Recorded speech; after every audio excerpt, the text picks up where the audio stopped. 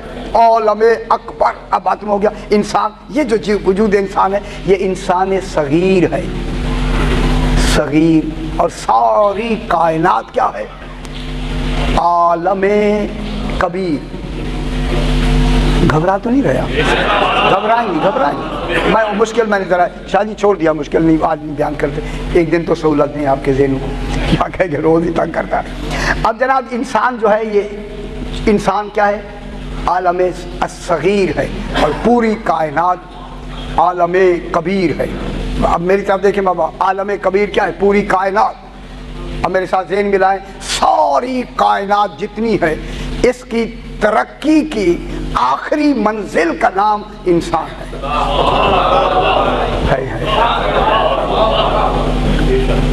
انسان دیکھیں مادہ کتنی ترقی کر سکتا ہے؟ یہ جو ہمارا مادہ ہے، مادے کی آخری ترقی کا نام کیا ہے؟ انسان. انسان ہی سے آگے اس کی ترقی ختم. انسان کی مادی ترقی کا نام کیا ہے؟ انسان. پوری کائنات جتنی ہے یہ ترقی کرے تو کہاں تک جائے گی؟ یار فرشتوں تک نہیں جائے گی. فرشتے تو ہماری جنس سے نہیں ہے، وہ تو اور مخلوق ہیں نا. ہم جو جس مخلوق ہیں، مادی مخلوق ہیں، تو یہ کہاں تک ترقی کریں گے؟ انسان تک. انسان سے اوپر کوئی ہے؟ فرمایا آپ سے اوپر کوئی ہے؟ کوئی نہیں. تو پھر مادے کی ترقی کا آخری درجہ کیا ہے؟ انسان. انسان. سبحان اللہ. تو معلوم ہوا کہ کائنات کی پوری ترقی کا آخری درجہ ہے انسان. تو اب اس کا کیا نتیجہ ہوا کہ جو کچھ کائنات میں ہے وہ سارا کچھ وجود انسان میں ہے. اور نہیں فرمایا. دیکھیں علم کلام میں پھر بحث تو یہی ہوتی ہے نا. تو معلوم ہو گیا کہ جب ساری کائنات میں جو کچھ ہے وہ سب کچھ کس میں ہے؟ انسان میں. پھر وہ کہتے ہیں کہ جب انسان اب جو کچھ انسان میں ہے وہ سارا کچھ وجود آدم میں ہے. اگر آدم ہی نہ ہوتا تو انسان کہاں ہوتا؟ اب البشر نہ ہوتا تو بشر کہاں ہوتا؟ ٹھیک ہے. جو کچھ انسان میں ہے کس میں ہے؟ آدم میں. ٹھیک ہے. اب وہ کہتے ہیں کہ جو کچھ آدم میں ہے وہ ابو الاکوان. اکوان کسے کہتے ہیں؟ اب یہ منطق کی اصطلاحیں ہیں، اب آپ کے لیے تو مشکل ہے. کون کتنی ہے؟ تو ہونے کتنے ہیں؟ اکوان. ابو الاکوان کون ہے؟ ام الامکان کون ہے؟ عالمین کے امکان کے کون ہے؟ یہ پوری کائنات کے ہونے کے باپ کون ہے؟ ابو الاکوان. کون مانے ہونا. یہ ساری کائنات ہے کون. اس کون کا ابو کون ہے؟ جسے ابو تراب کہتے ہیں. اور نہیں فرما رہے؟ غور فرمایا کرے نا جناب. پوری کائنات کا ابو الاکوان کون ہے؟ 14. کون مانے ہونا. کائنات کے مانے ہونا. کانا یکون ہونا. اسی سے کائنات مصدر بنی ہے. کانا مانے کانا یکون کیا ہے؟ کائنات کس کے معنی میں؟ یہ کانا یکون سے کانا کے معنی ہونا. یہ جو ہونا ہے یہ کائنات ہے. اس ہونے کا سبب کون ہے؟ ابو الاکوان. تو معلوم ہو گیا جو کچھ کائنات میں ہے وہ وجود انسان میں ہے، اور جو کچھ وجود انسان میں ہے وہ وجود آدم میں ہے، اور جو کچھ وجود آدم میں ہے وجود پیغمبر میں ہے. سرکار دو عالم میں ہے.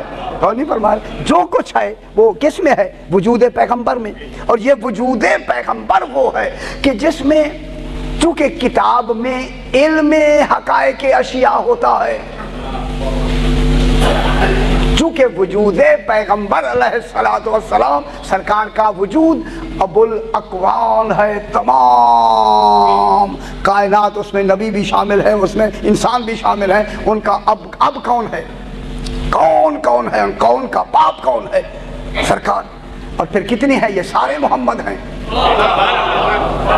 جب یہ سارے محمد ہیں تو اب اللہ نے ان میں انہی 14 میں ساری کائنات کا علم بھی احاطہ کر دیا. تمام حقائق بھی